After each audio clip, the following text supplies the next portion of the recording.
Assalamualaikum warahmatullahi wabarakatuh. Alhamdulillahilladzi bi ni'matihi tatimmu shalihat. Alladzi hadana li hadza wa ma kunna linahtadiya lawla an hadana Allah. Asyhadu an la ilaha illallah wahdahu la syarika lah. Wa asyhadu anna Muhammadan 'abduhu wa rasuluh. Allahumma shalli ala Muhammad wa ala ali Muhammad كما صليت على آل إبراهيم إنك حميد مجيد اللهم بارك على محمد وعلى آل محمد كما باركت على آل إبراهيم إنك حميد مجيد سبحانك لا علم لنا إلا ما علمتنا إنك أنت العليم الحكيم اللهم إنا نسألك علما نافعا ورزقا طيبا وعملا متقبلا ربنا تقبل منا إنك أنت السميع العليم وتب علينا إنك أنت التواب الرحيم يا الله يا رحمن يا رحيم يا الله berikanlah kepada kami ilmu yang bermanfaat. Ya Allah, berikanlah kepada kami rezeki yang halal dan baik. Ya Allah, kurniakanlah kepada kami amal ibadah yang Kau terima. Ya Allah, berkatilah umur kami. Ya Allah, berkatilah amal ibadah kami. Ya Allah, berkatilah ahli keluarga kami. Ya Allah, berikanlah kepada kami kebaikan di dunia. Ya Allah, berikanlah kepada kami kebaikan di akhirat. Ya Allah, jauhkanlah kami dari api neraka. Rabbana atina fid dunya hasanah wa fil akhirati hasanatan wa qina adzabannar. Wa sallallahu ala nabiyyi Muhammadin walhamdulillahi rabbil alamin.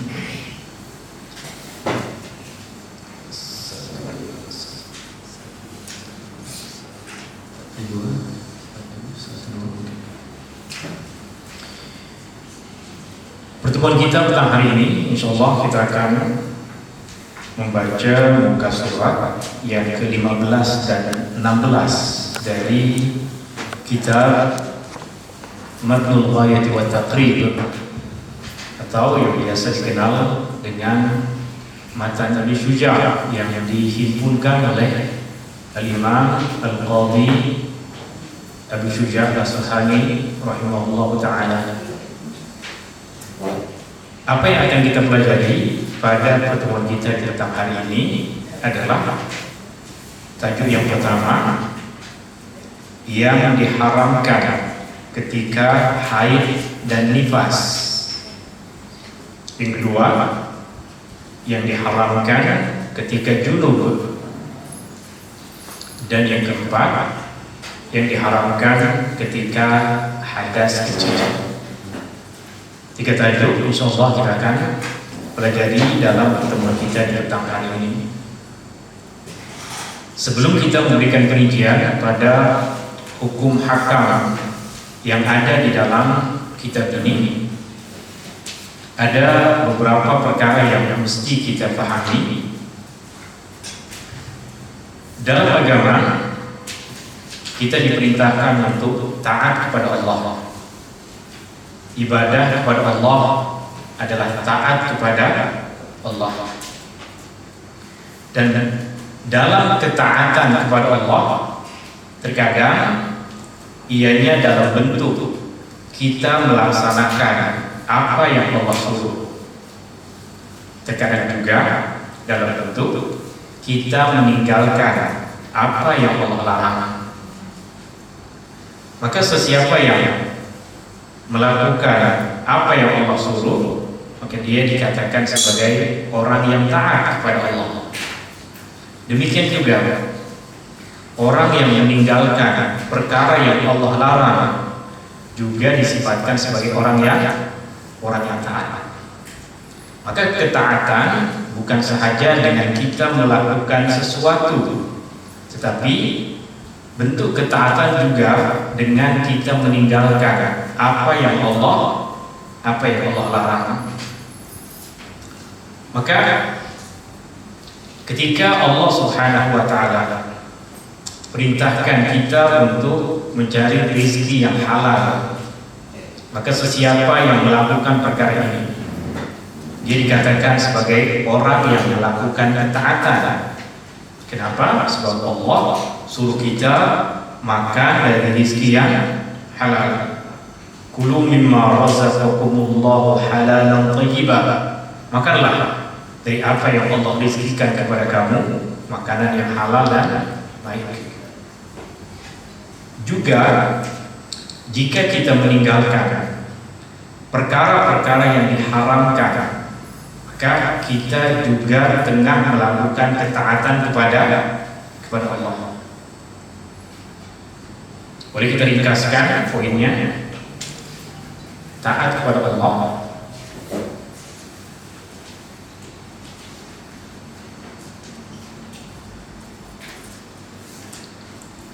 tadi ada pada dua bentuk. Yang pertama, melakukan apa yang Allah suruh.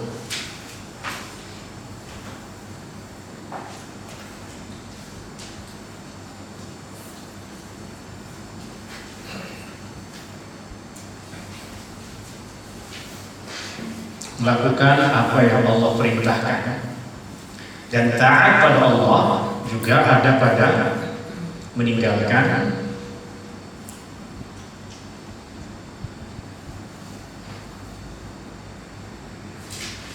apa yang Allah larang.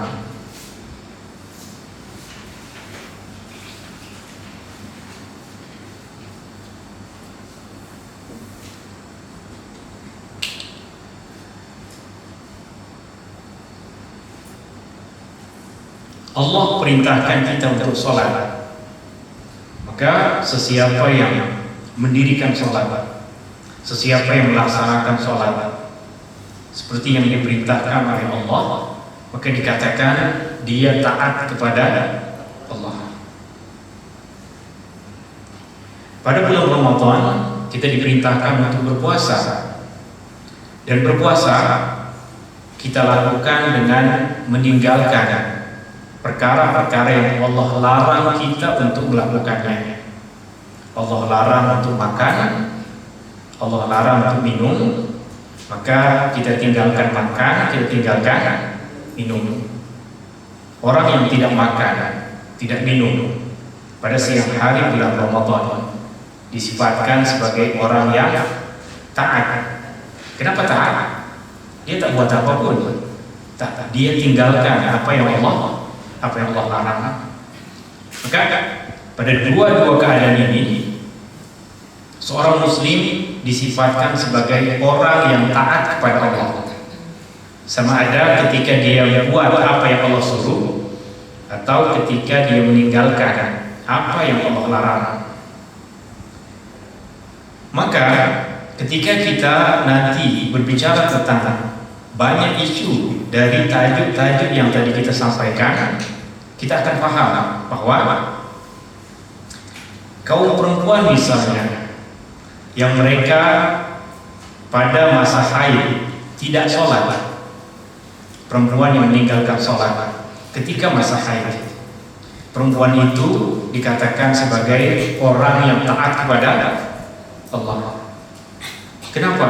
Dia meninggalkan sholat tapi disifatkan sebagai orang yang taat. Kenapa?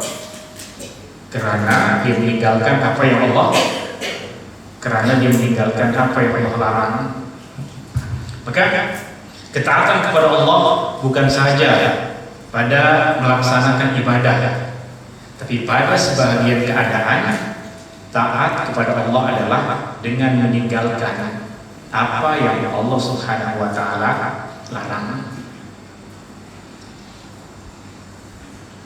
Jika seorang perempuan yang tengah berada dalam keadaan haid, perempuan yang tengah berada dalam keadaan haid, dia merasa diri rugilah saya tak sholat. Orang sholat boleh dapat pahala, saya rugi, saya tidak sholat. Maka diambil air wudhu, dia pakai telepon, kemudian dia sholat. Orang dari jauh nampak dia tengah melakukan ketaatan. Orang dari jauh nampak dia soleh sangat perempuan ini, sholat. Tapi hakikatnya dia tengah buat dosa, sebab melakukan perkara yang haram. Justru perempuan yang tidak sholat semasa dia tengah haid adalah perempuan yang tengah melakukan ketaatan kepada Allah. Perempuan yang tengah haid lalu dia sholat, maka dia berdosa. Bahkan dosa yang dia tengah lakukan adalah satu dosa besar. Dosa besar yang boleh jadi dosanya sama seperti dosa orang yang meninggalkan sholat. Kenapa? Sebab dia melaksanakan satu perkara yang haram dalam agama berkaitan dengan sholat. Ada orang yang disuruh sholat, dia tak sholat. Yang ini pula disuruh untuk meninggalkan sholat, justru dia sholat. Dua perkara ini adalah perkara yang haram. Ini poin pertama yang mesti kita pahami. Poin yang kedua yang banyak kali saya ulang dalam pertemuan-pertemuan kita, seseorang yang terbiasa melakukan perkara yang baik, orang yang istiqamah melakukan perkara-perkara yang baik, melakukan ketaatan kepada Allah, maka dia akan sentiasa ditulis sebagai orang yang melakukan kebaikan itu, meskipun pada masa-masa tertentu karena ada uzur, karena ada halangan, dia tak buat. Saya ulangi sekali lagi, orang yang istiqamah melakukan amal kebaikan, orang yang sentiasa melakukan amal kebaikan, akan sentiasa ditulis sebagai orang yang melakukan kebaikan itu, meskipun ada ketika, ada masa yang dia tak mampu buat, dia tak boleh buat karena ada uzur, karena ada halangan. Seperti yang kita dah alami beberapa masa yang lalu, orang-orang yang sentiasa istiqomah dulu pergi ke masjid, sentiasa pergi ke rumah-rumah Allah untuk sholat, kemudian datang satu keadaan yang menghalang orang itu untuk pergi ke masjid, maka dia tetap ditulis oleh para malaikat sebagai orang yang sentiasa pergi ke masjid. Karena yang menghalang dia untuk pergi ke masjid bukan karena malas, bukan karena tidak mau, tapi boleh jadi karena ada uzur, karena ada halangan, karena ada sebab. Itu yang diriwayatkan oleh Imam Al-Bukhari dari sahabat Nabi SAW, Abu Sa'id Al-Khudri radhiyallahu anhu, di mana Rasulullah SAW bersabda, "Idza maridul 'abdu aw safar, kutiba lahu mislu ma kana ya'malu muqiman sahihah." Apabila seorang hamba sakit atau bermusafir, maka akan ditulis baginya semua amalan yang biasa dia lakukan ketika dia sehat, ketika dia tidak bermusafir. Jika masa dia sehat, dia selalu datang untuk tadarus Al-Quran. Jika masa dia sehat, dia sentiasa datang majelis ilmu. Maka masa dia sakit, ketika dia tak mampu melangkahkan kaki untuk pergi ke majelis Al-Quran, ketika dia tidak mampu keluar rumah untuk pergi ke majelis ilmu, maka para malaikat akan tetap tulis dia sebagai orang yang pergi ke majelis ilmu, karena itu amalan yang istiqomah dia lakukan. Jika kita paham dua poin ini, poin yang kedua ini poin pertama, poin yang kedua tadi adalah sesiapa yang istiqomah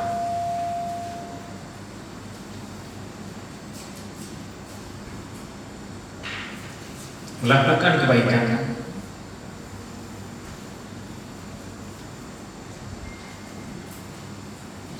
maka akan sentiasa ditulis oleh para malaikat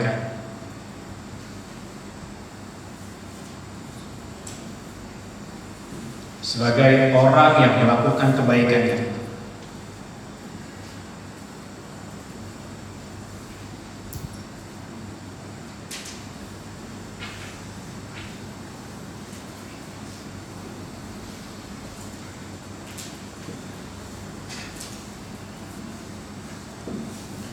Meskipun ada keadaan yang dia tidak mampu melakukannya karena ada uzur, karena ada penghalang. Meskipun ketika dia tidak mampu melakukannya,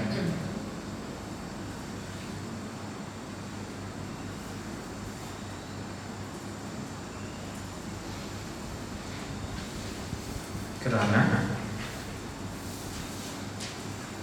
ada uzur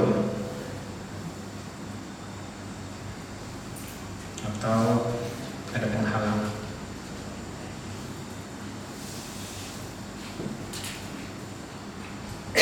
Ini dalilnya adalah apa yang diriwayatkan oleh Imam Al-Bukhari dari sahabat Nabi Sallallahu Alaihi Wasallam Abu Sa'id Al-Khudri.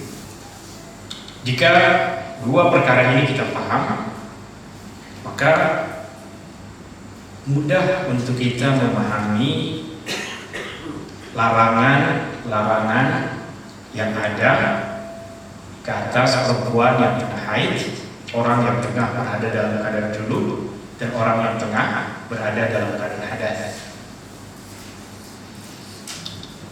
Kita tengok pada muka surat yang ke-15, Al-Qadhi Abi Syuja' berkata, yang diharamkan ketika haid dan nifas, yang diharamkan ketika haid dan nifas, bermaksud orang yang istihadah dia tak masuk dalam bab ini. Orang yang istihadah dia tak terkena pantang larang yang ada pada pembahasan ini. Orang yang istihadah, jika dia belum berwudu, maka dia orang yang berhadas, orang yang hadas kecil. Sedangkan bab ini khusus bagi perempuan yang tengah berada dalam keadaan haid, perempuan yang tengah berada dalam keadaan nifas. Beliau berkata, perkara-perkara yang diharamkan bagi perempuan yang tengah haid dan nifas ada 8 perkara. Yang pertama adalah sholat. Yang pertama sholat. Sholat fardu, sholat sunnah, sholat hari raya, sholat gerhana. Apa sholat diharamkan ke atas perempuan yang tengah berada dalam keadaan haid. Jika perempuan yang tengah haid meninggalkan sholat, adakah dia disifatkan sebagai orang yang durhaka atau dikatakan dia sebagai perempuan yang taat? Taat. Jika perempuan yang tengah haid tinggalkan sholat, maka dia dikatakan sebagai perempuan yang taat kepada Allah. Tentunya jika masa suci dia sholat, jika masa suci dia sholat, masa haid dia tinggalkan sholat, maka ia adalah perempuan yang taat kepada Allah. Adakah perempuan yang taat kepada Allah dapat pahala? Dapat pahala atau dapat dosa? Dapat pahala. Dan kerana yang menyebabkan dia meninggalkan sholat adalah uzur, adalah penghalang, bukan karena dia malas, bukan karena dia tak suka sholat, tapi yang menghalang dia dari sholat adalah karena uzur, karena keadaan yang ada pada diri dia. Maka kita yakin para malaikat akan tetap tulis dia sebagai orang yang sholat, tetap dapat pahala sholat. Perkara ini, perkara sholat, tiada perbezaan di antara para ulama sejak generasi sahabat dahulu bahwa perempuan yang tengah haid haram ke atas mereka untuk melakukan sholat. Jika seorang perempuan yang tengah haid sholat dengan sengaja, maka dia telah melakukan dosa. Jika tahu bahwa ia adalah perkara yang haram, maka itu adalah dosa besar. Bolehkah soalannya? Bolehkah seorang perempuan berpura-pura sholat dalam keadaan haid? Ini isunya tengah berada dalam keadaan haid. Berpura-pura sholat, dia tak salah, tapi melakukan perbuatan seperti yang dilakukan oleh orang yang tengah sholat. Jawabannya adalah tengok pada keadaan. Jika dia seorang guru tengah mengajar murid-muridnya untuk sholat, murid-murid, petang ini kita akan belajar tentang sholat. Tengok macam mana kita ruku, macam mana kita mengucapkan takbir. Itu dia berlakon sholat, tapi bukan sholat. Tujuannya adalah untuk mengajar. Ia adalah masuk dalam ibadah bagi dia. Mengajar sholat, dia tidak boleh sholat. Dia tidak boleh melakukan sholat dengan sempurna, takbiratul ihram sehingga salam, tapi memberikan contoh dan mengajarkan pergerakan sholat. Bacaan zikir dan doa dalam sholat adalah perkara yang dibolehkan. Dan itu yang dilakukan oleh guru-guru kita, ustazah kita di sekolah. Meskipun mereka tengah berada dalam keadaan haid, mereka akan tetap mengajar cara untuk melaksanakan sholat. Yang kedua, yang dikatakan oleh Imam Al-Qadhi Syuja adalah membaca Al-Quran. Yang kedua, sepatutnya berpuasa. Sholat, yang kedua berpuasa.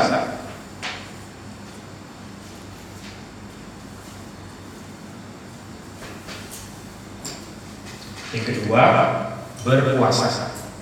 Sila tambahkan perkataan berpuasa untuk poin yang kedua.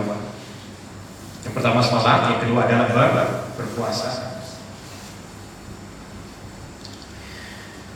Jika seorang perempuan dah tahu sebelum masuk waktu subuh bahwa dia tengah berada dalam keadaan haid, jika perempuan tahu ketika masuk waktu subuh bahwa dia tengah berada dalam keadaan haid, maka haram ke atasnya untuk berniat puasa.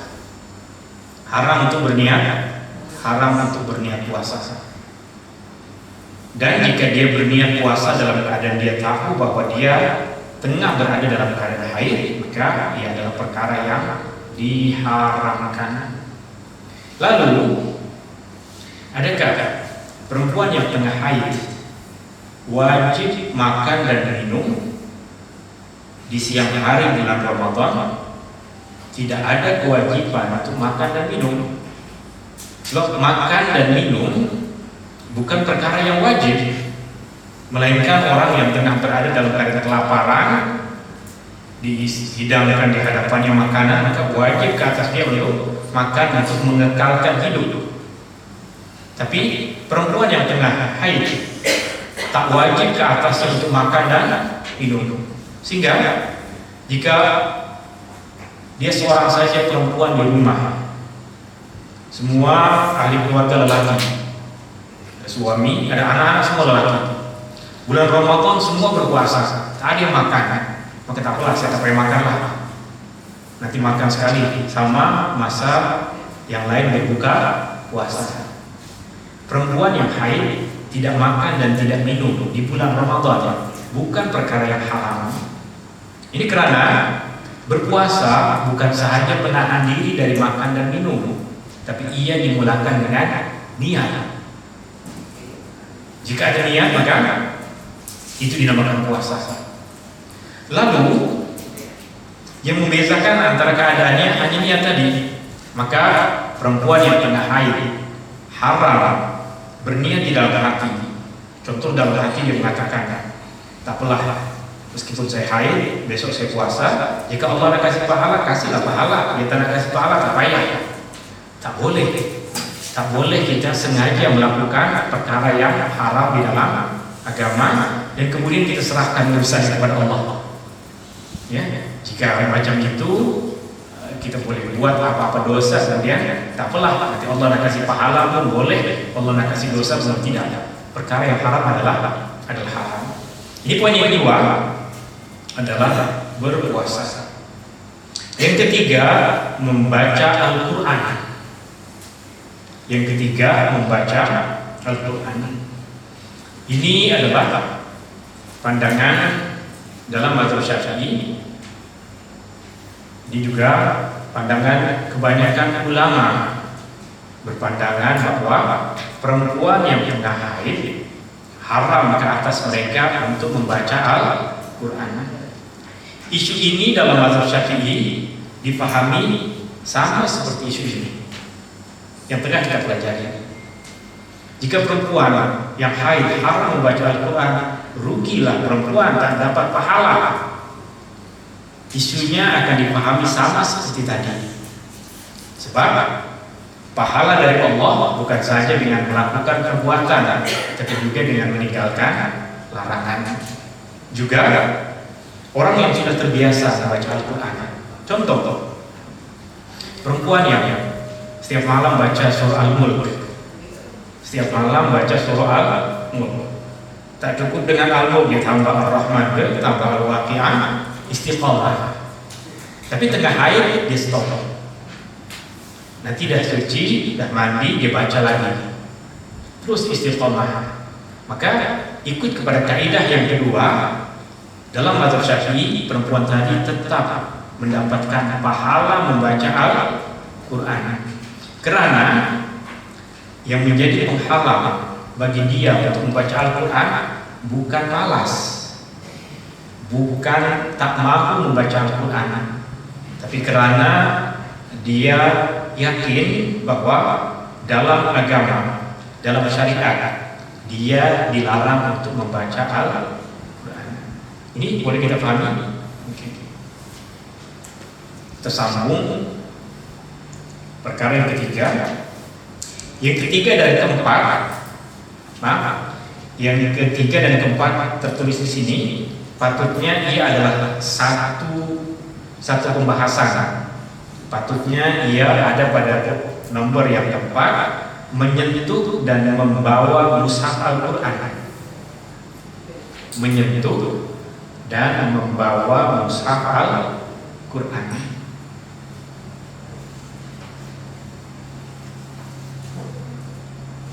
Menyentuh dan membawa mushaf Al-Quran. Yang dinamakan mushaf Al-Quran adalah lembaran-lembaran atau buku yang isinya adalah Al-Quran, di mana tidak bercampur dengan perkara-perkara yang lain. Sekali lagi, yang dinamakan sebagai mushaf adalah lembaran-lembaran atau buku seperti ini, buku yang isinya adalah Al-Quran, tidak bercampur dengan tafsir, tidak bercampur dengan buku sejarah, tidak bercampur dengan pelajaran-pelajaran akidah, tidak bercampur dengan kata-kata manusia. Di dalamnya hanya firman Allah. Maka di atas sana ada kaligrafi, lembaran, isinya surah-surah Al-Quran. Maka ia juga dinamakan sebagai mushaf. Lembaran yang tiada padanya kata-kata manusia, yang ada hanya firman Allah.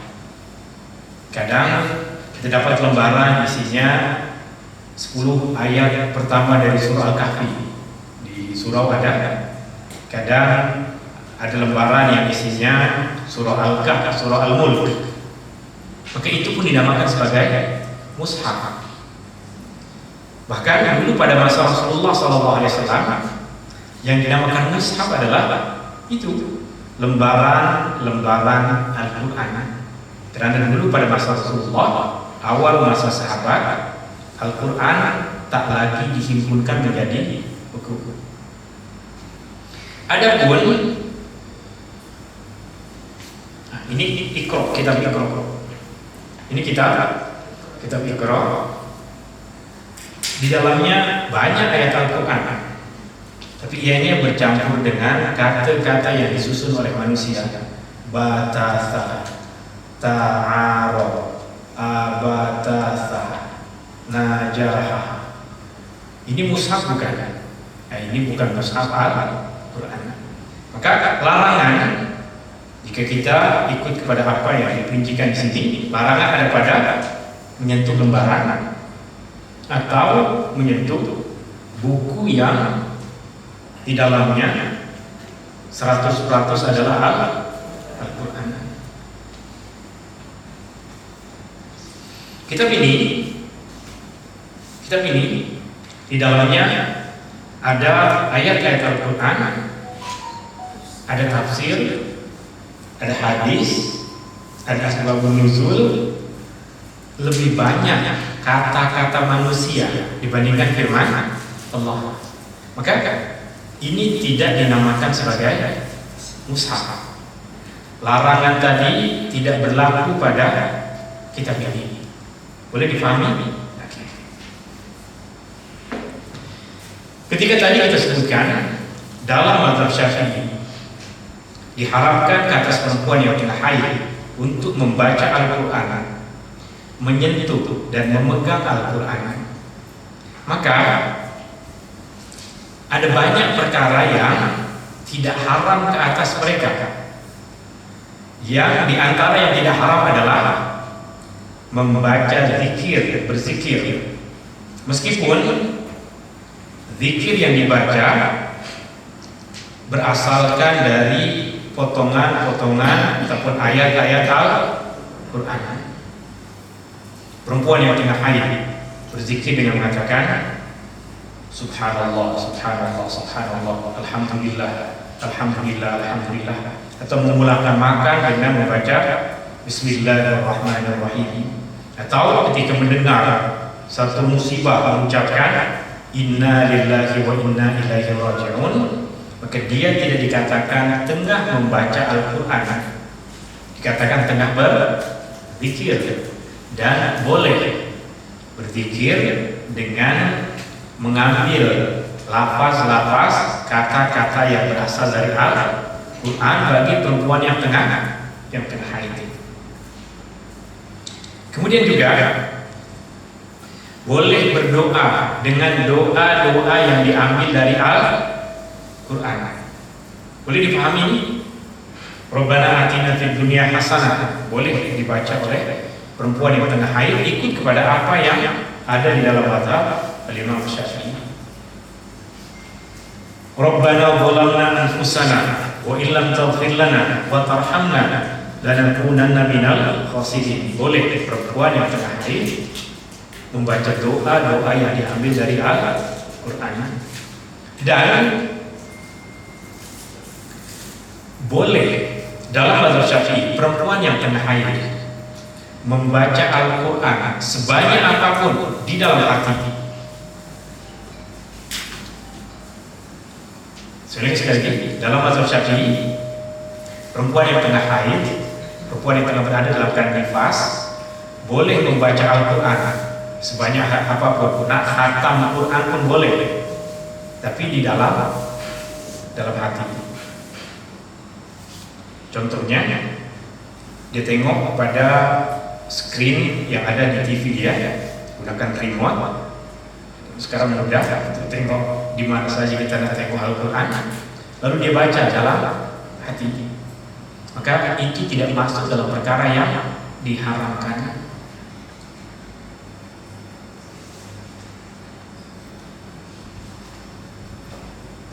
Okay.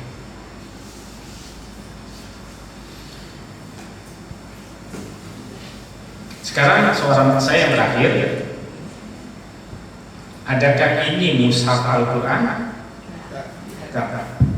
Perempuan yang tengah haid boleh pegang handphone kan? Boleh tidak? Boleh. Meskipun di dalamnya ini ada mungkin di dalamnya ada sinetron Korea, ada Al-Quran, ada apa aja, berita, Facebook, semua ada. Tapi karena ia bukan mushaf Al-Quran, maka ia bukan perkara yang diharamkan untuk perempuan yang tengah haid untuk menyentuh, untuk memegang, untuk membawanya. Dan kita pun tak haram untuk membawa handphone ini ke dalam tandas. Kita pun tak haram untuk duduk di atas handphone kita ini, melainkan masa kita tengah buka Al-Quran. Jika kita tengah buka Al-Quran, boleh kita bawa ke tandas, masukkan Al-Quran itu. Bolehkah kita duduk ke atasnya? Haram. Dzalika wa man yu'azzim sya'airallah fa innaha min taqwal qulub. Kita memuliakan syiar-syiar agama Allah, bukti ketakwaan ada dalam hati. Jika kita menghinakan Al-Quran, itu tanda tiada ketakwaan dalam hati. Ini kita baca secara ringkas, baru nanti kita akan ada beberapa rincian yang lain. Poin yang kelima adalah masuk ke dalam masjid, atau lebih tepatnya adalah berdiam diri di dalam masjid, menetap di dalam masjid, bukan melintas masuk dalam masjid. Sini maksudnya adalah masuk untuk duduk, masuk untuk menetap di dalam masjid untuk tempoh masa tertentu. Adapun melintas, setakat berjalan, melintas karena ambil satu tertinggal beg dalam masjid, tertinggal cermin mata dalam masjid, masuk dalam masjid kemudian keluar lagi, itu bukan perkara yang diharapkan. Ikut kepada pandangan dalam mazhab Syafi'i, yang diharapkan adalah berdiam diri di dalam masjid, al-mukthu fil masjid.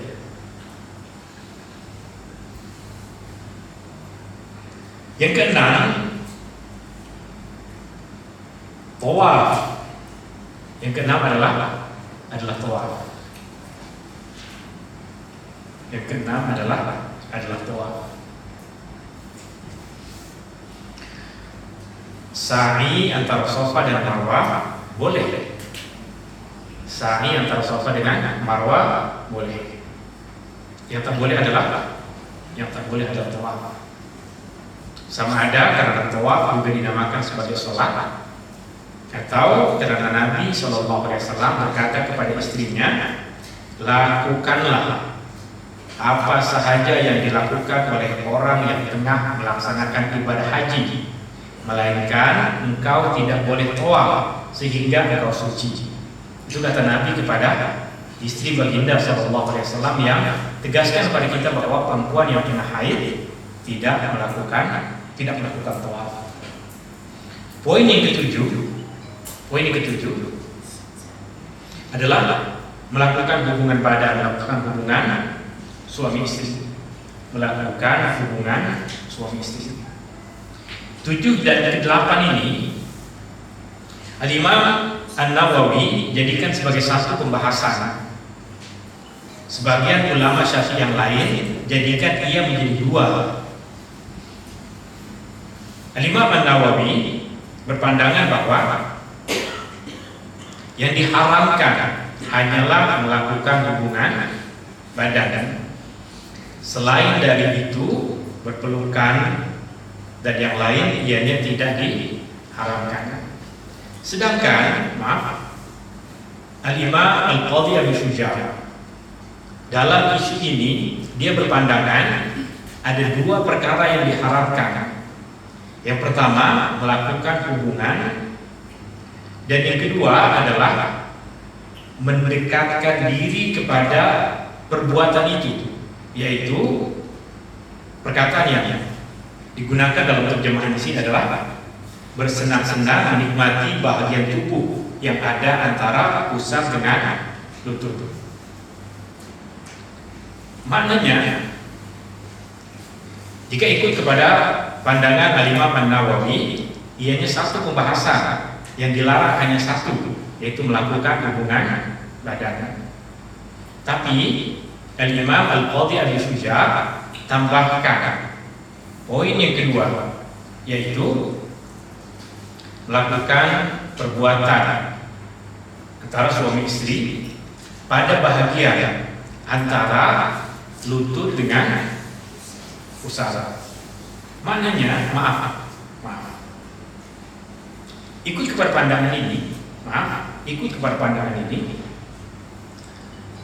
seorang suami yang memegang paha istrinya masa istrinya tengah haid, ia di antara perkara yang diharamkan, ikut kepada pandangan yang diperincikan oleh Al-Qadhi Abi Syuja'. Tapi itu bukan satu-satunya pandangan dalam mazhab Syafi'i. Al-Imam An-Nawawi menyatakan yang haram hanya melakukan hubungan. Yang haram adalah melakukan hubungan.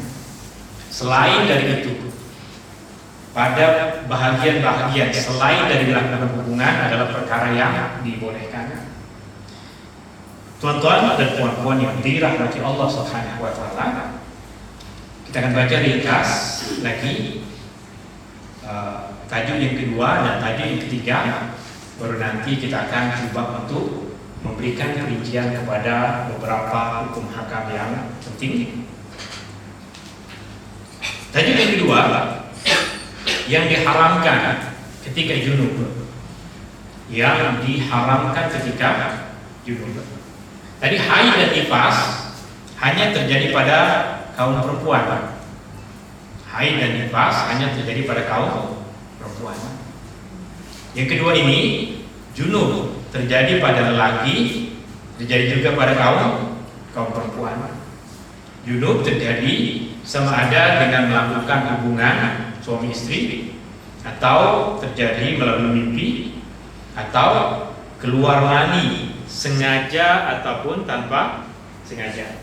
Sama ada perbuatan itu terjadi dengan sengaja atau perbuatan itu dilakukan tanpa.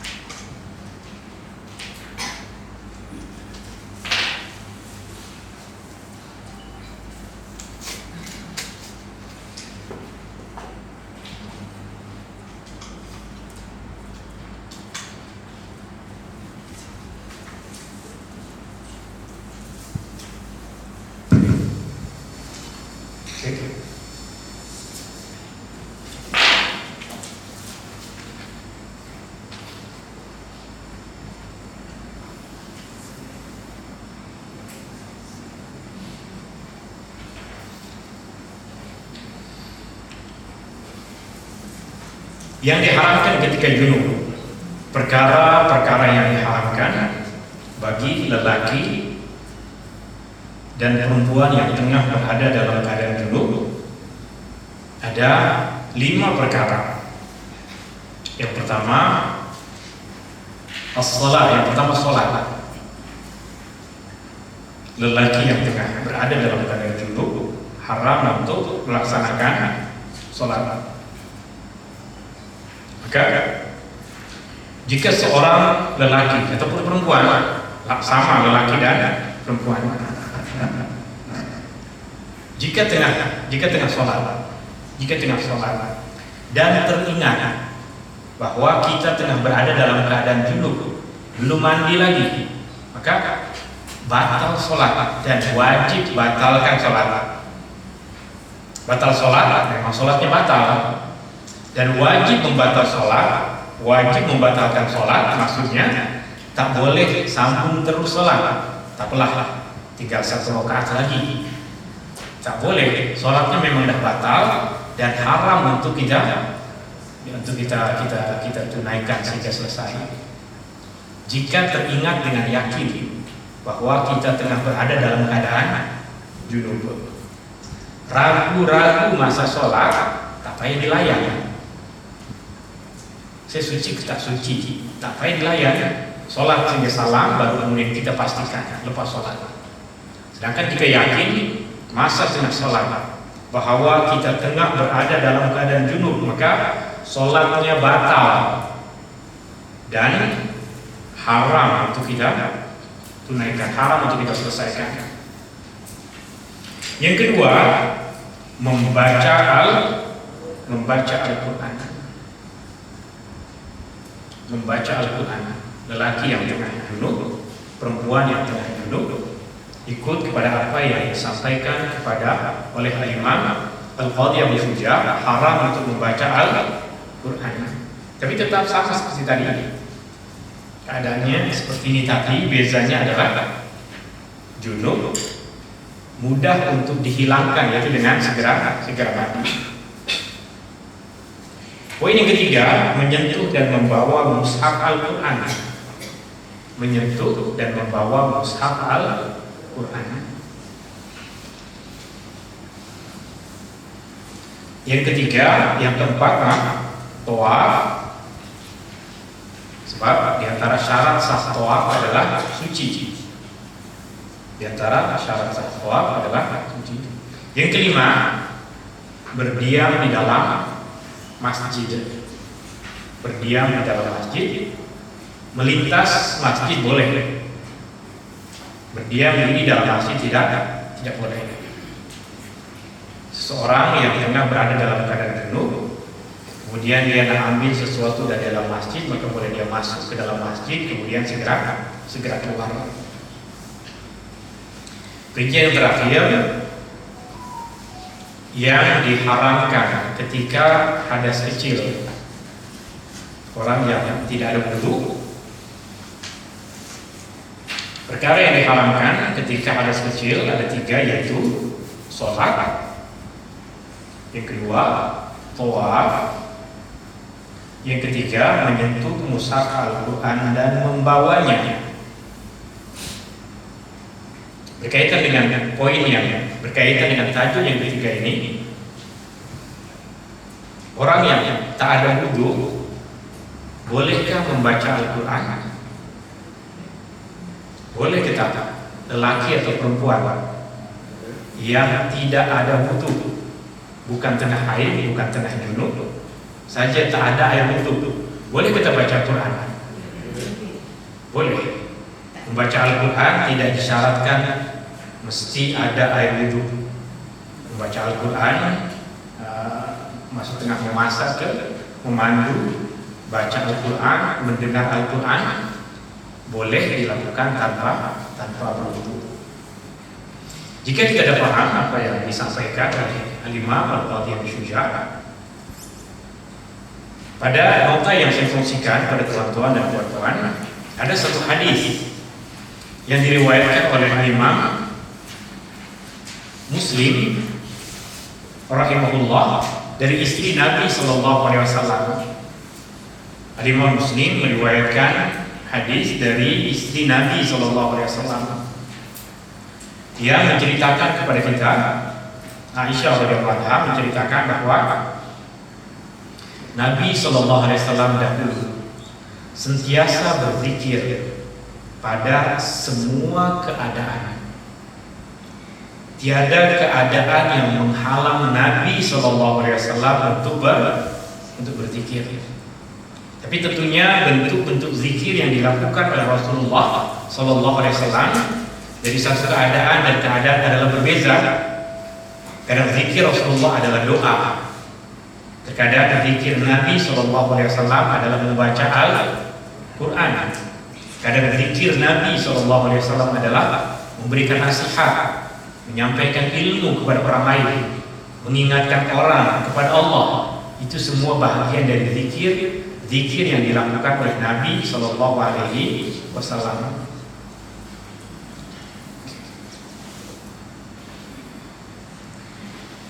Kerana Nabi SAW seperti yang diceritakan oleh Aisyah radhiyallahu anha sentiasa berzikir kepada Allah Subhanahu wa taala pada semua keadaan, sehingga ada sebahagian dari sahabat Nabi SAW seperti misalnya Abdullah bin Abbas radhiyallahu anhu yang berpandangan tiada ada satu keadaan apapun yang menghalang seorang muslim dari membaca Al-Quran.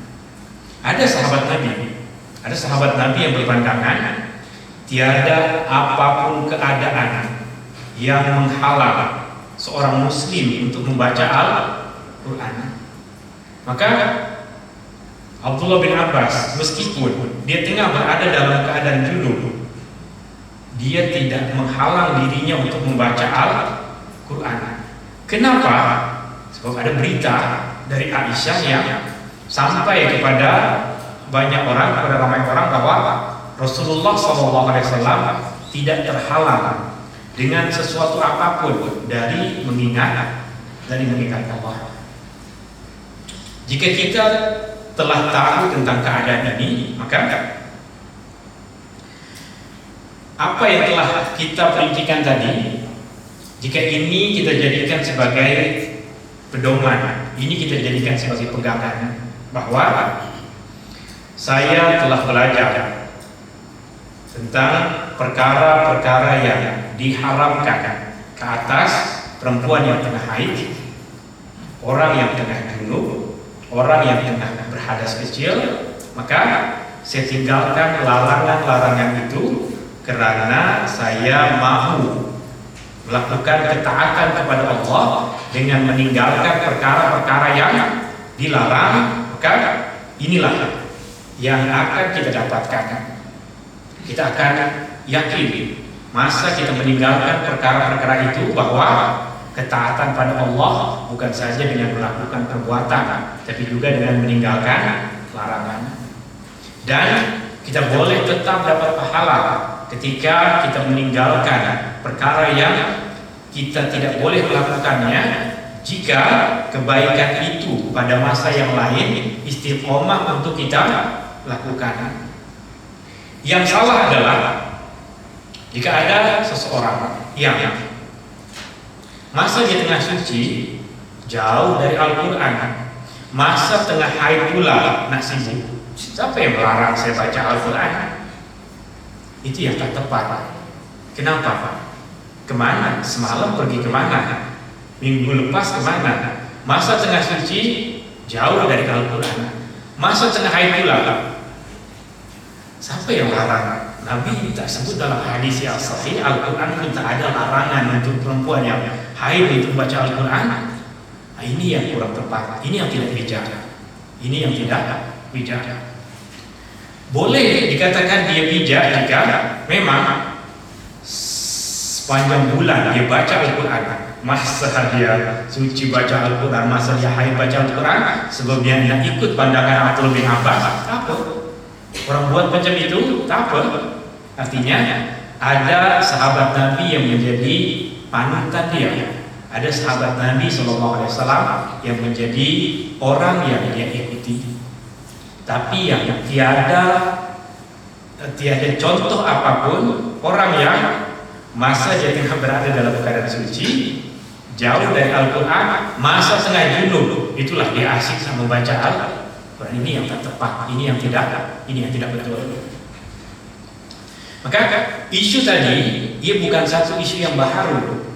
Maknanya jangan sampai kita berpandangan bahwa Ustaz, saya pergi satu majelis ilmu, ada ustaz mengajarkan bahwa orang yang haid boleh membaca Al-Quran, boleh menyentuh mushaf. Ini satu pandangan yang baru.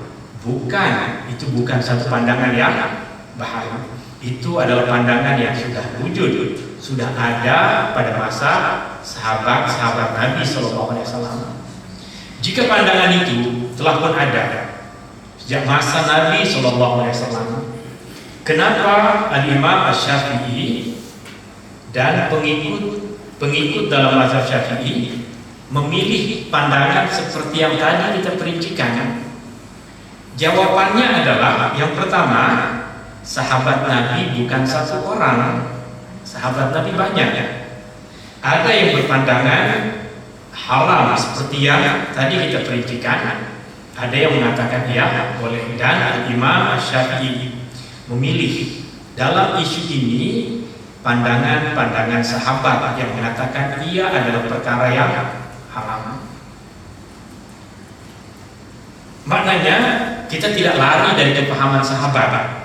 Kita tidak lari dari kepahaman generasi awal dahulu yang sebahagian dari mereka pun mengajarkan seperti yang disampaikan oleh Imam An-Nawawi di dalam kitab Al-Majmu'. Beliau menyampaikan beberapa nama sahabat-sahabat Nabi SAW yang melarang orang yang tengah berada dalam keadaan junub untuk membaca Al-Quran. Ada satu hadis yang diriwayatkan oleh Abu Dawud, At-Tirmidzi, An-Nasa'i dari Ali bin Abi Thalib radhiyallahu anhu.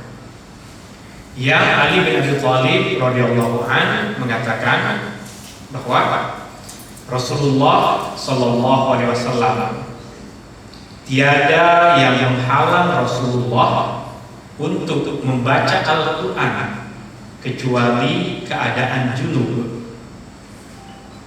Ali bin Abi Thalib seperti diriwayatkan oleh Abu Dawud, An-Nasa'i, At-Tirmidzi meriwayatkan Rasulullah tidak terhalang untuk membaca Al-Quran melainkan ketika junub. Hadis ini dalam mazhab Syafi'i dipahami dengan isu tadi bahwa orang yang tengah junub tak boleh membaca Al-Quran. Kenapa? Sebab Ali mengatakan Rasulullah SAW tidak terhalang untuk membaca Al-Quran kecuali junub. Maknanya jika junub dia akan terhalang untuk membaca Al-Quran. Sehingga apa yang ada di dalam mazhab Syafi'i bukan sesuatu yang baru, bukan sesuatu yang muncul pada generasi selepas sahabat Nabi SAW, tapi ia adalah satu pandangan yang masyhur dari beberapa tokoh sahabat dan ulama-ulama generasi awal dahulu.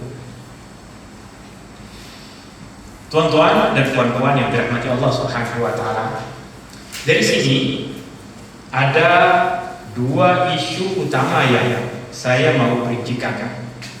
Isu yang pertama adalah berkaitan dengan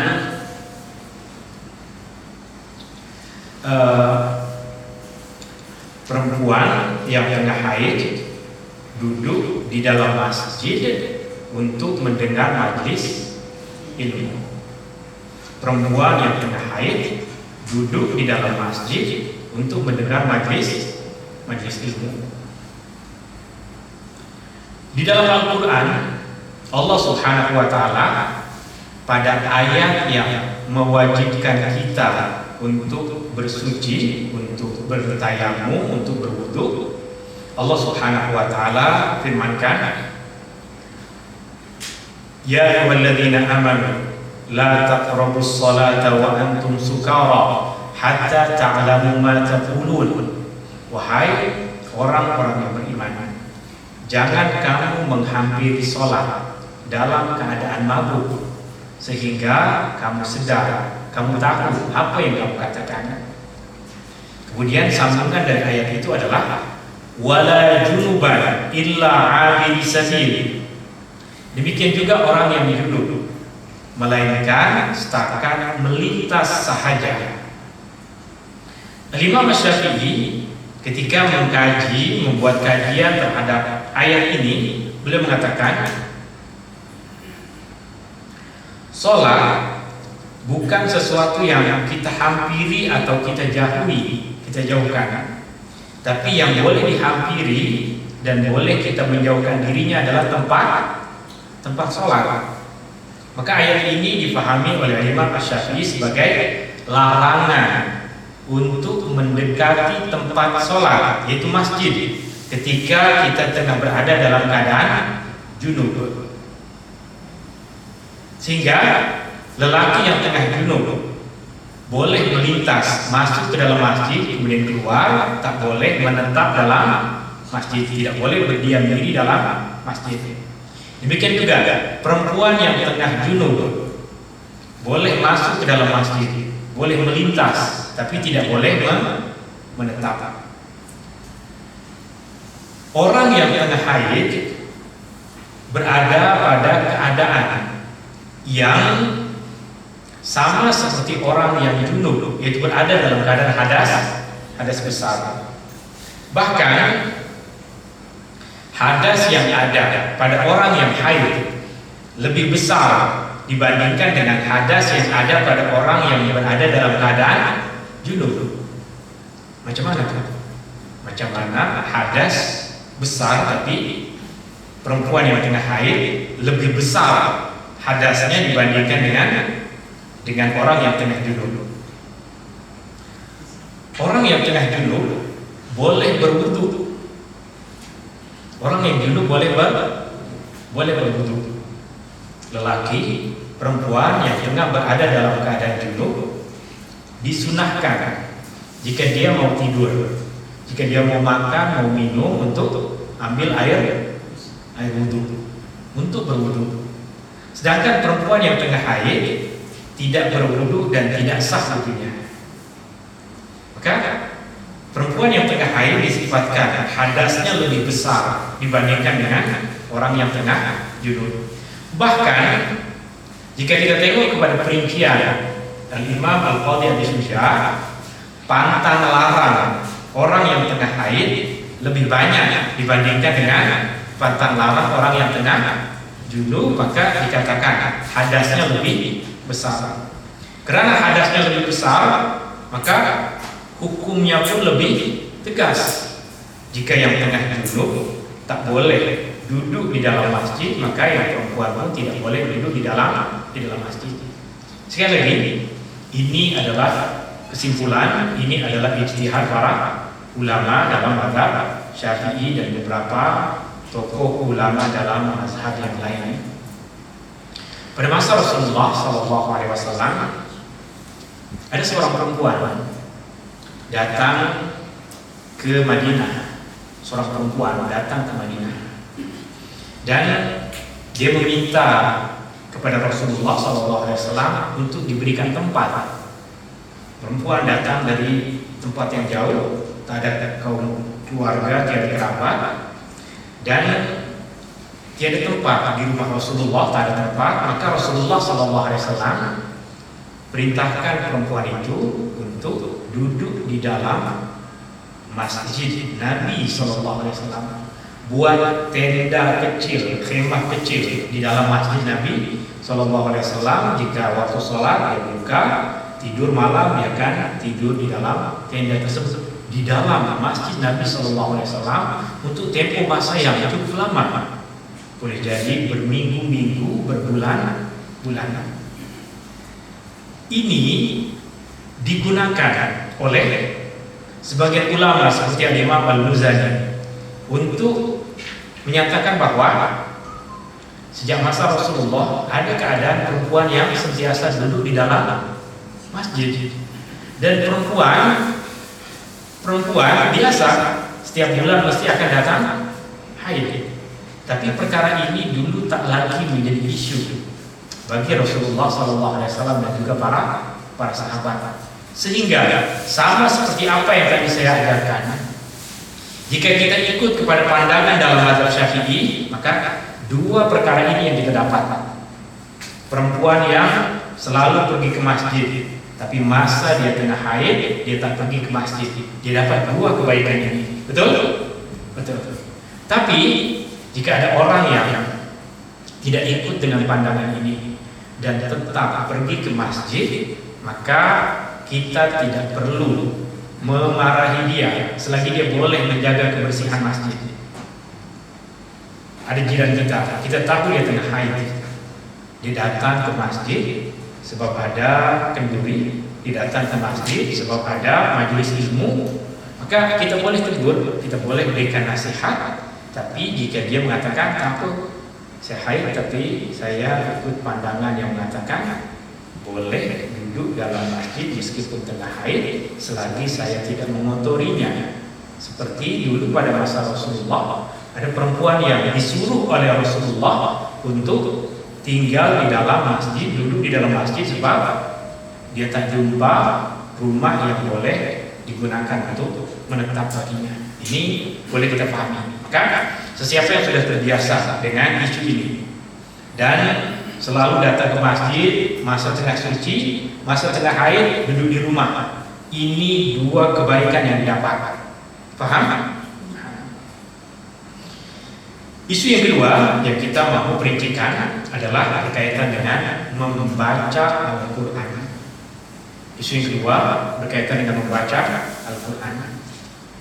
Isu ini boleh jadi bagi sebagian besar kita tak menjadi isu, sebab sebagian besar kaum perempuan di sini ada majelis tadarus, tapi jika tengah haid akan cuti, betul? Maka akan dapat dua poin seperti yang tadi kita perincikan. Tapi bayangkan di University Al-Azhar akan ada setiap tahun periksaan Al-Quran, periksaan hafalan Al-Quran yang dia akan dilakukan dalam satu tempo masa. Dilakukan dalam satu tempo masa. Pelajar lelaki, perempuan semua akan diuji dalam tempo masa yang telah dijadwalkan. Mereka akan datang pada masa yang dijadwalkan. Maka ini membuat para ulama Azhar ketika membahas isu ini tidak sempit kepada apa yang ada di dalam mazhab Syafi'i sahaja dalam isu ini. Kenapa? Sebab jika memaksakan semua untuk ikut kepada satu pandangan, maka akan menyusahkan semua. Masa yang sepatutnya dia periksaan dia tak datang sebab saya tengah haid. Maka di Al-Azhar University dalam isu ini tidak mengikuti pandangan yang tertulis di dalam mazhab Syafi'i, meskipun Al-Azhar, Masjid Al-Azhar misalnya sudah berkurun beratus-ratus tahun lamanya, imam-imam yang dilantik hanya dari ulama-ulama yang bermazhabkan Syafi'i, meskipun tak ada undang-undangnya, tak ada undang-undang, tak ada aturan, tapi memang macam itu. Ulama-ulama yang dilantik jadi imam di Masjid Al-Azhar, mufti-mufti yang dilantik di Mesir selalunya sejak dulu adalah ulama-ulama yang berasalkan dari mazhab Syafi'i. Tapi dalam isu itu, karena mereka tahu ada maslahat yang lebih besar bagi mereka, maka mereka lebih memilih untuk ikut kepada pandangan Imam Malik misalnya, yang berpandangan Al-Quran boleh dibaca seperti tadi pandangan Abdullah bin Abbas radhiyallahu anhu, boleh dibaca oleh sesiapa sahaja, tiada apapun yang menghalang sesiapa sahaja untuk membaca Al-Quran.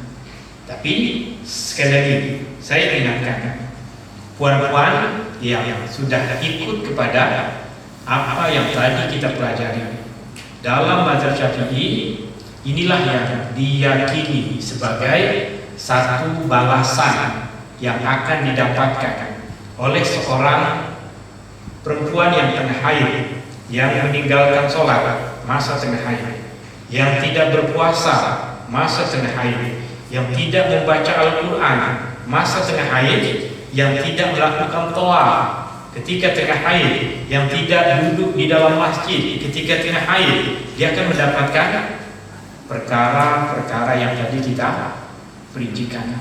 Wallahu ta'ala a'la wa a'lam. Ada apa-apa soalan? Ada apa-apa yang ingin disampaikan berkaitan dengan ini? Kalau terjadi pertama sekali, kalau majelis akad nikah, kalau majelis perempuan itu jadi akad nikah. Betul. Terkadang terjadi perempuan yang tengah akad nikah atau ibu dia yang memang dah semangat berbulan-bulan menunggu majelis itu, ya, itu pun sama yang terkadang menjadi isu.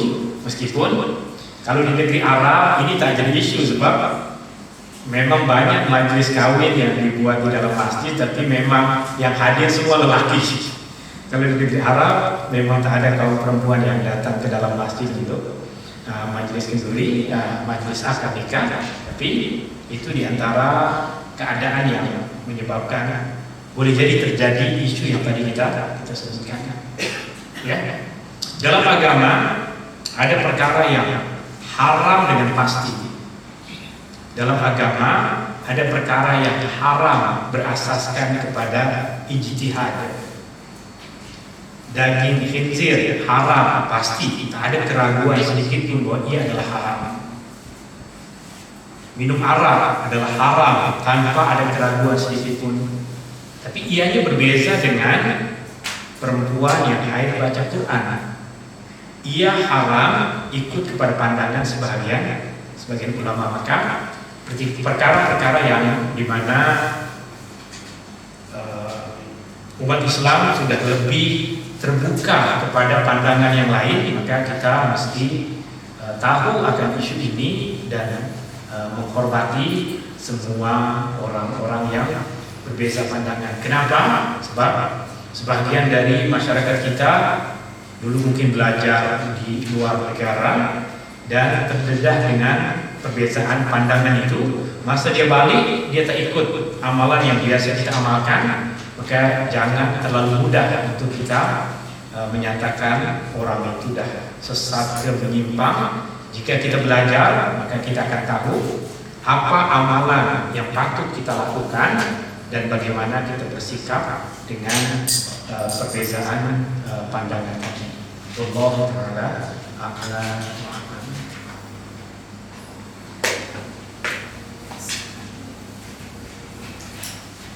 Oke, akan ada satu soalan Pak.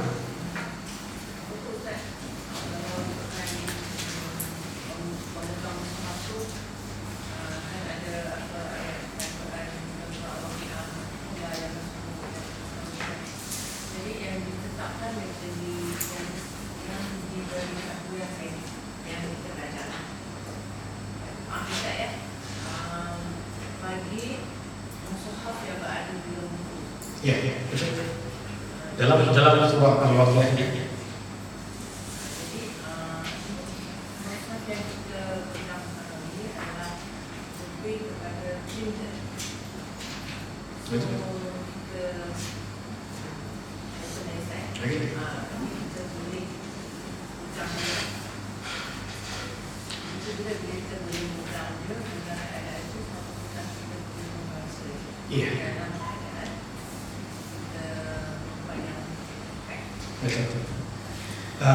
Dalam surah Al-Waqiah Allah berfirman, la yamassuhu illal mutahharun. Tidak menyentuhnya melainkan mereka yang disucikan. Mereka yang disucikan dalam ayat itu disepakati adalah para malaikat. Hanya para malaikat yang disucikan oleh Allah yang boleh menyentuh Al-Quran yang ada di Lauh Mahfuz. Maka tiada ayat Al-Quran yang menghalang sesiapapun untuk menyentuh Al-Quran. Tiada ayat Al-Quran yang menghalang sesiapapun untuk menyentuh Al-Quran. Para ulama yang berpandangan haram ke atas orang yang tengah berhadas, junub dan haid untuk menyentuh Al-Quran bukan berdalil dengan ayat Al-Quran ini, tapi berdalil dengan surat yang dikirimkan oleh Rasulullah SAW kepada sahabat yang ada di Yaman. Yang di antara kandungan surat tersebut ada ucapan Nabi SAW, la yamassul Qur'ana illa tahir. Tak patut menyentuh Al-Quran melainkan orang yang suci.